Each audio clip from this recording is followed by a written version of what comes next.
Dhammapada 01. Mind is the Master. Namo Shakyamuni Buddha. Today we begin studying the Dhammapada. The Dhammapada belongs to the Khaddaka Nikaya within the Pali Canon and is also found in the Agama Sutras of early Buddhism. The Dhammapada consists of verses composed of 4 or 6 lines, each conveying a moral or teaching that is concise and easy to understand.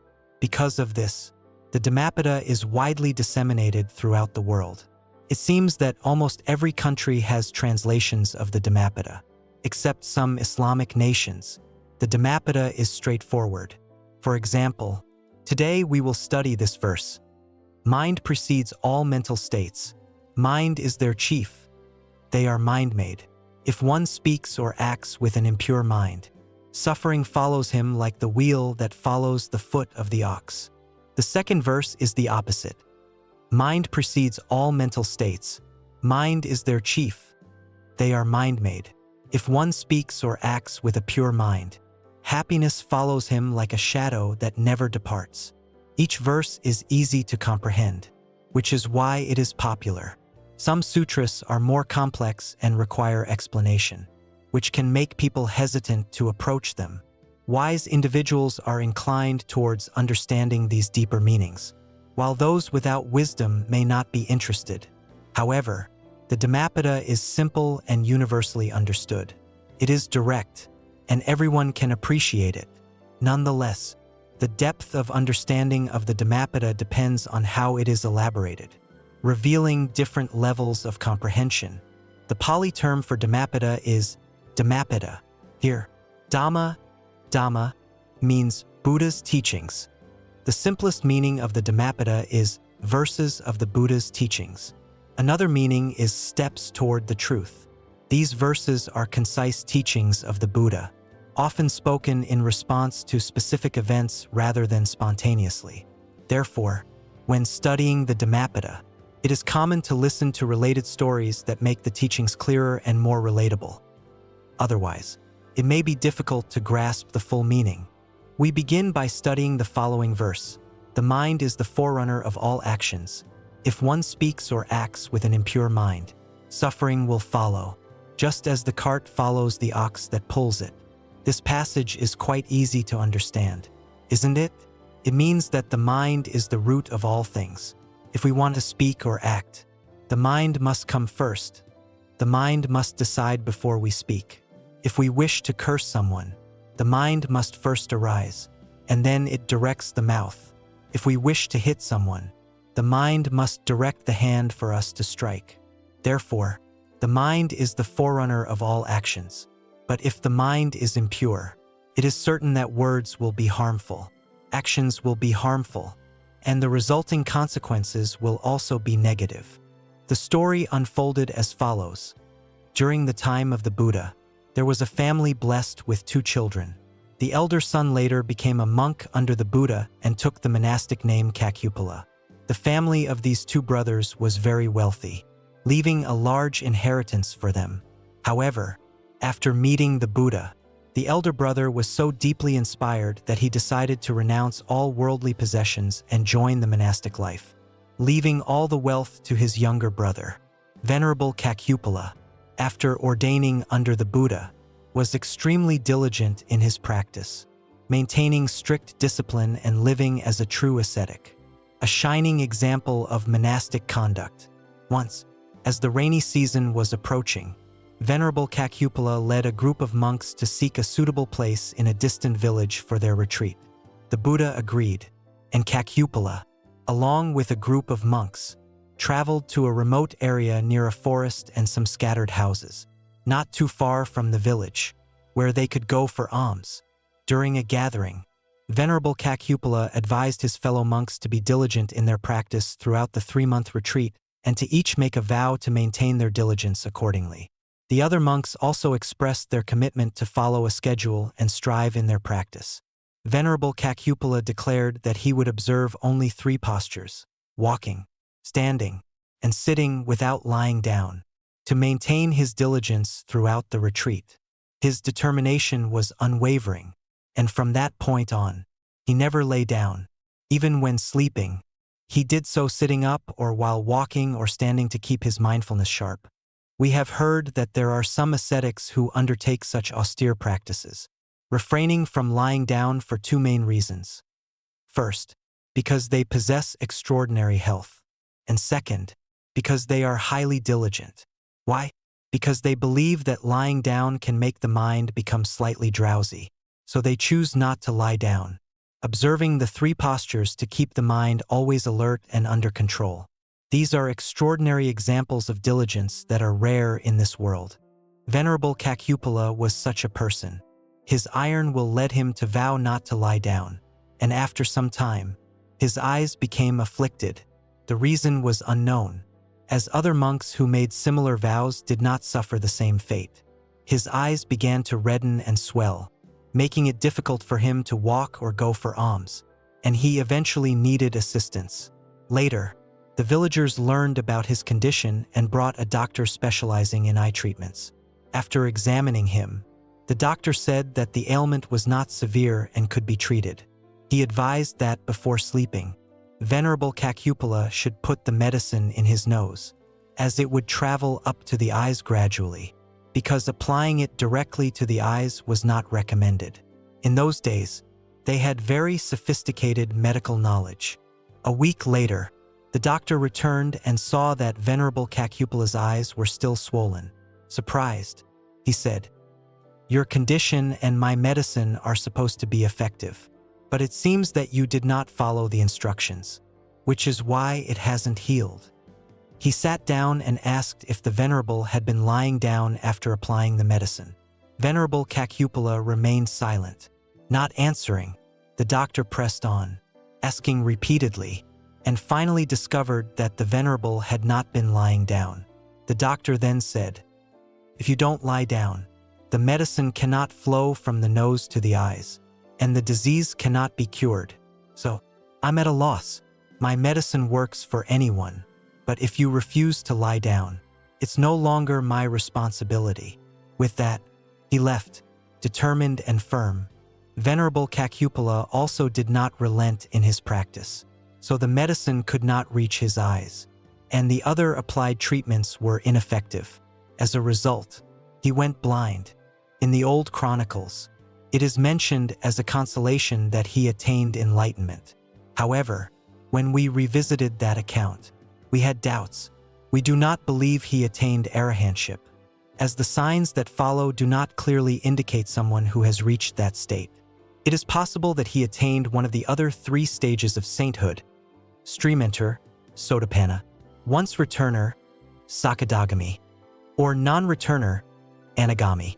But we do not think he attained arahantship. Nevertheless, the chronicles record that he did. After that, when the monks' retreat period ended, they returned to the Buddha and reported that Venerable Cacupula had gone blind. The news reached his younger brother's family, and the younger brother sent his son to find and bring his uncle back. The nephew had to guide him by holding the end of a staff while Venerable Cacupula held the other end. However, this nephew was a young man. On the way, they encountered a beautiful young woman, and the nephew, infatuated, lied to Venerable Cacupula, saying, "Please sit here and rest while I go fetch some water." He then left and never returned, following the girl instead. Venerable Cacupula waited endlessly as night fell, but his nephew did not come back to guide him. At that moment, Lord Indra in the heavens felt a stirring. His celestial throne shook. Using his divine vision, he saw that a venerable elder, a true practitioner, was in distress, blind and abandoned in the forest, with his guide having run off in pursuit of a girl. Lord Indra descended in the guise of a traveler and offered to guide the venerable one back to the Buddha's monastery. When Lord Indra himself led the way, the journey was smooth, and they reached the destination safely and swiftly. The monks asked the Buddha why a venerable elder, so diligent, genuine, and committed to not lying down, had become blind.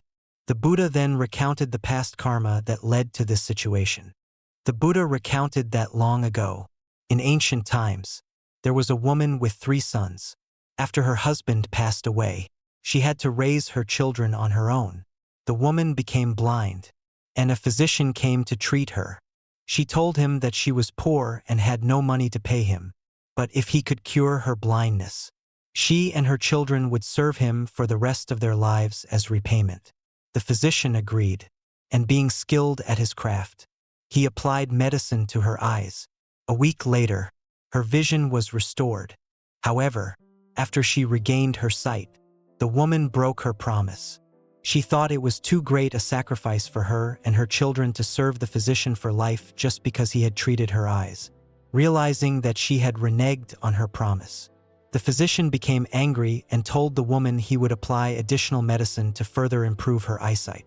But after applying the medicine, her vision immediately failed again, and the physician left for good, never returning. The woman remained blind for the rest of her life. The Buddha explained that the venerable elder in his current life was the physician from that past life. Despite many lifetimes of being blind, even after encountering the Buddha and practicing the Dhamma, the karmic result of his past actions still led to blindness. Even though he had sown seeds of connection with the Buddha and practiced the Dhamma, he still had to endure blindness as a consequence of his past karma. The Buddha then said, "The mind precedes all mental states. The mind is their chief. They are mind-made. If one speaks or acts with an impure mind, suffering follows one like the wheel follows the foot of the ox." This means that the physician's anger over the woman's broken promise led him to act in a way that caused her lifelong blindness, and the suffering and karmic result followed him through many lifetimes. The second Dhammapada verse states the opposite. The mind precedes all mental states. The mind is their chief. They are mind-made. If one speaks or acts with a pure mind, happiness follows one like a shadow that never departs. There is a similar story from the Buddha's time involving a wealthy man who was extremely miserly. Throughout his life, he would never let money leave his possession. Anyone who worked for him or borrowed from him had to benefit him in return. He was notorious for exploiting others, leveraging his wealth to do so.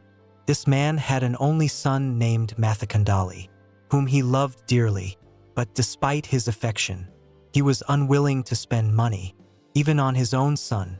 When the boy grew up and fell gravely ill, the man's wife urged him to call for a physician. Yet, he refused, unwilling to spend money on treatment, insisting that the boy would recover on his own. His wife wept and pleaded, but he continued to delay, reluctant to pay for a doctor. When his son was on the brink of death, the wealthy man placed his son's bed outside in the yard, hoping that some compassionate physician passing by might help and treat him. That morning, at around 2 or 3 a.m., the Buddha awoke early and entered meditation, using his divine vision to observe the world. He would often determine the specific work he would do that day, deciding whom to help or what tasks to accomplish. This was a regular practice for the Buddha, as he had foreseen countless eons into the future.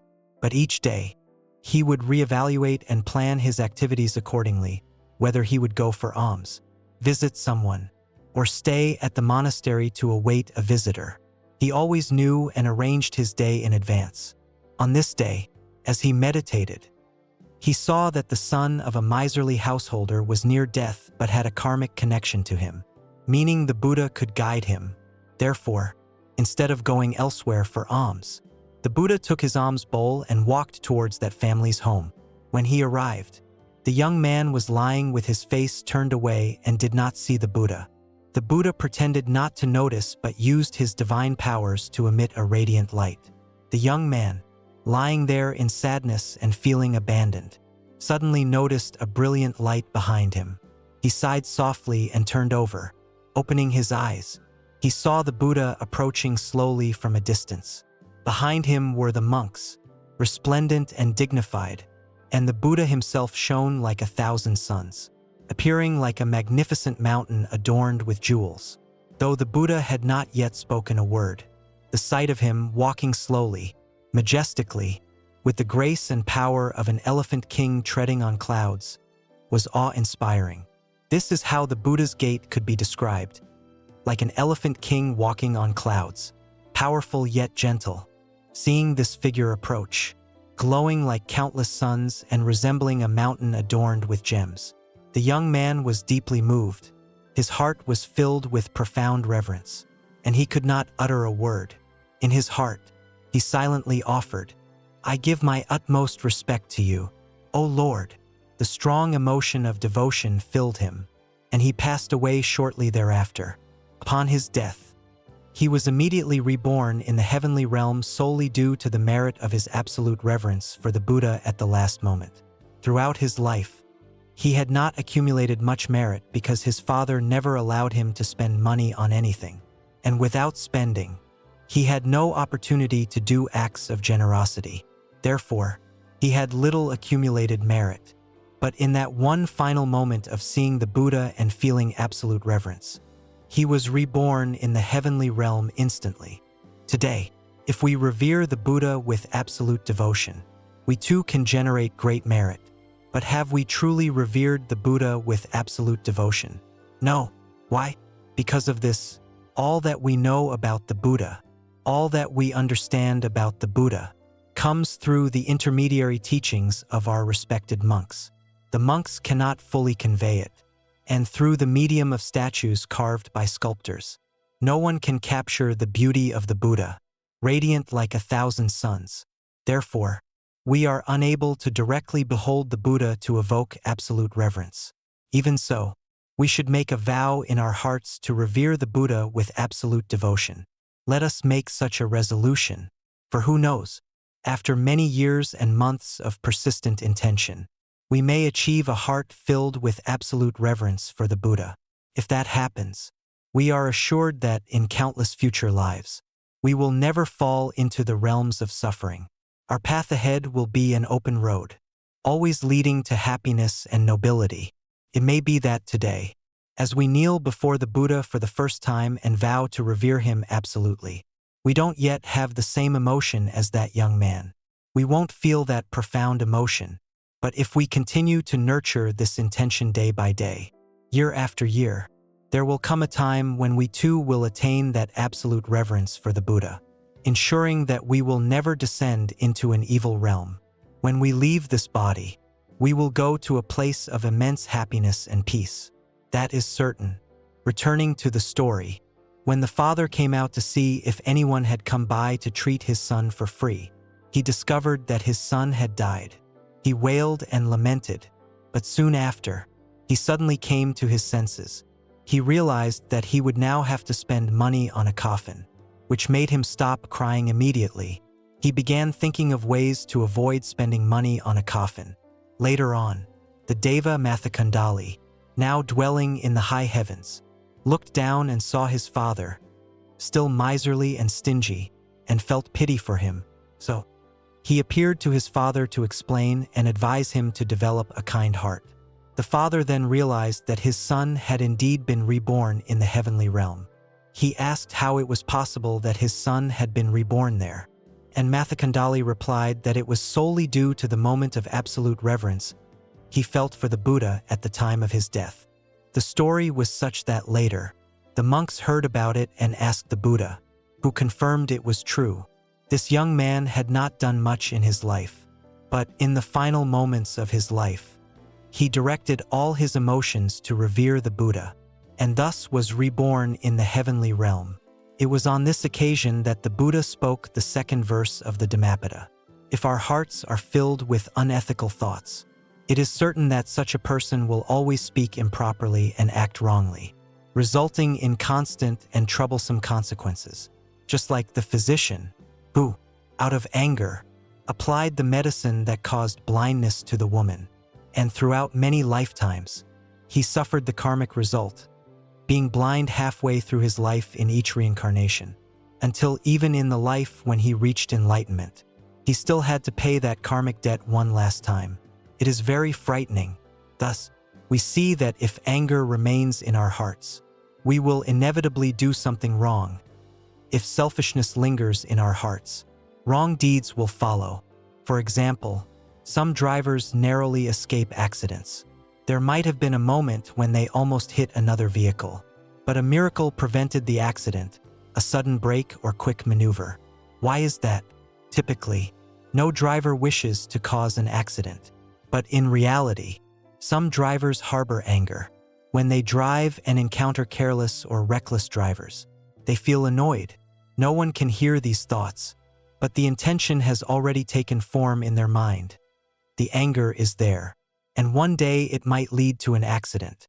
From an ethical or unethical heart, if we continue to cultivate unethical thoughts, selfishness, hatred, greed, anger, no matter how much we try to maintain a respectable exterior, there will come a day when we act wrongly. We have seen people who appear respectable on the outside but end up involved in shocking scandals. Why is that? Because they have not decisively eradicated their negative tendencies, which eventually lead to actions that create bad karma. Therefore, the Buddha said that if one speaks or acts with an impure mind, the consequences are inevitable. This is why we must constantly purify our thoughts from moment to moment. Is unintentional karma a sin or not? In the Dhammapada, there is a passage like this. When Venerable Kakupala returned to the monastery to be with the Buddha, he was blind yet possessed extraordinary determination. He sat but never lay down, he would walk, stand, and sit but never lay down, and he meditated regularly. One morning, he rose early to go on his walking meditation. He woke earlier than others who were still in meditation. He was alone, because he was blind. In the early hours, he accidentally stepped on and killed many insects, termites, ants, and small bugs on the ground. When the sun rose, the monks ended their meditation, did their exercises, and prepared their robes and alms bowls to go into the village for alms. They saw Venerable Kakupala walking back and forth along the path. And on that path were many dead insects. Some younger monks criticized him, saying that he had stepped on and killed countless insects, thus harming compassion. They reported this to the Buddha, saying, "Venerable Sir, Venerable Kakupala has been walking since early morning on a path that had not yet been swept, and he has killed many insects. What is the karmic consequence of this action?" The Buddha then comforted them, saying, "Monks, Kakupala is a true practitioner with a pure mind. It was only because he was blind that he stepped on the insects. Therefore, the Buddha did not consider this an offense. The Buddha wished not to add more mental suffering to him." Misunderstandings about the mind asterisk. Some people believe, if I don't act intentionally, then whatever I do is not sinful. With this belief, they choose to practice in a way where they keep their mind clear and free from thoughts, and then casually go fishing, grilling the catch, and sharing it with friends.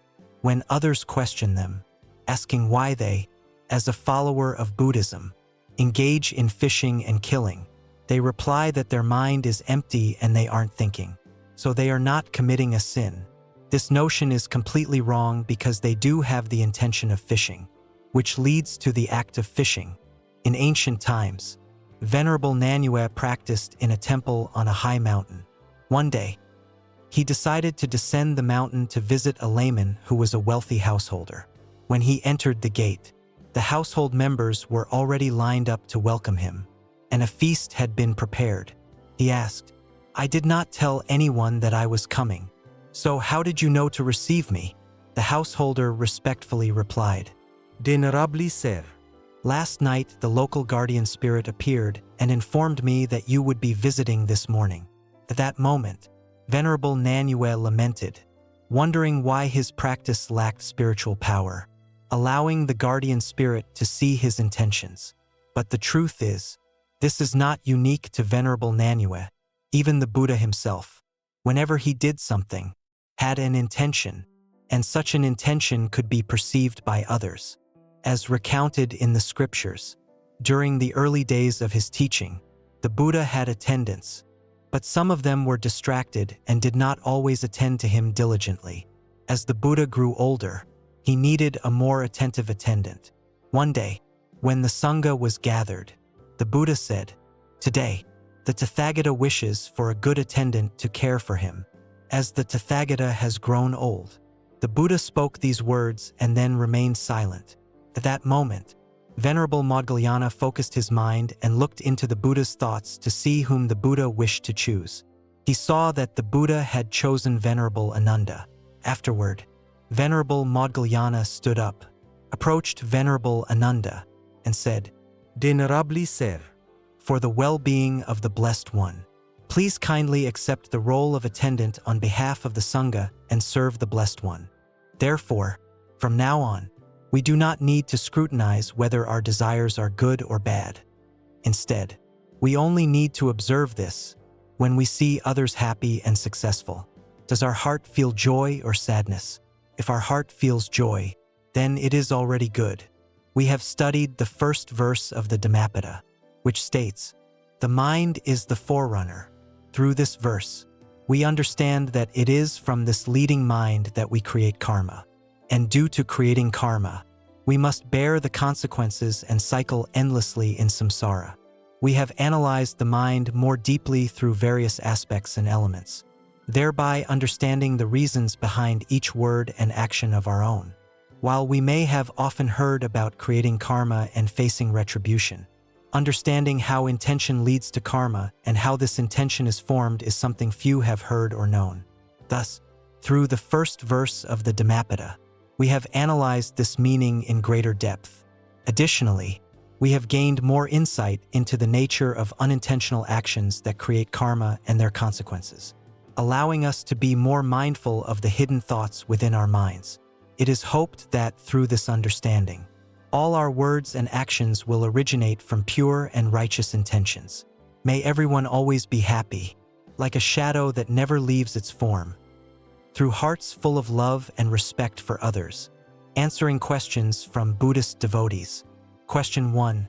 Some people say, beauty itself is not a fault. If someone is beautiful, admire them as long as there's no intention to possess. This opinion seems reasonable when appreciating other forms of beauty, but it does not entirely apply to admiring the female body. Why? Because nature has inherently set a trap of desire for all beings. The male and female bodies carry different chromosomes and produce bioelectric currents that naturally attract each other. Thus, when admiring nature, flowers, paintings, or mountains, we typically do not feel inner stirring. However, gazing upon the female body can easily arouse such feelings. The enlightened place great importance on purity, avoiding any mental disturbances. They are sensitive to even the slightest sign of contamination and thus distance themselves from factors that could disturb the mind. Therefore, admiring the female body with inner stirring is considered unwise. It's better to appreciate other forms of beauty to avoid unhealthy mental disturbance. Question 2. Regarding the body and the 5 aggregates. When the physical body decays, the 5 aggregates, form, feeling, perception, mental formations, consciousness persist in a subtler state. Although the physical body is destroyed, the spirit or consciousness maintains a certain form of existence. The aggregates of form, feeling, perception, mental formations, and consciousness do not entirely vanish. Only practitioners who attain deep states of concentration can transcend or temporarily suspend the activity of the 5 aggregates in meditation. Lastly, if there is no self, who creates karma, and who receives its results? In truth, the self is merely a concept, a composite of the 5 aggregates. It is the coming together of the 5 aggregates and karmic forces that create a sense of self. This combination commits actions and, likewise, receives their consequences, but it is not a self that truly exists independently. Many people have asked the Buddha about the self.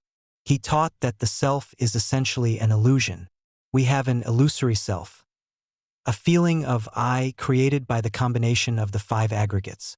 This self is the agent of wrongdoing, and when consequences arise, it is the feeling aggregate that endures suffering. The 5 aggregates are closely connected. Though they are temporarily united, they can create profound suffering. Question 3. Some believe that if they have committed bad karma, simply reciting the Lotus Sutra day and night will dissolve the consequences. This is not so.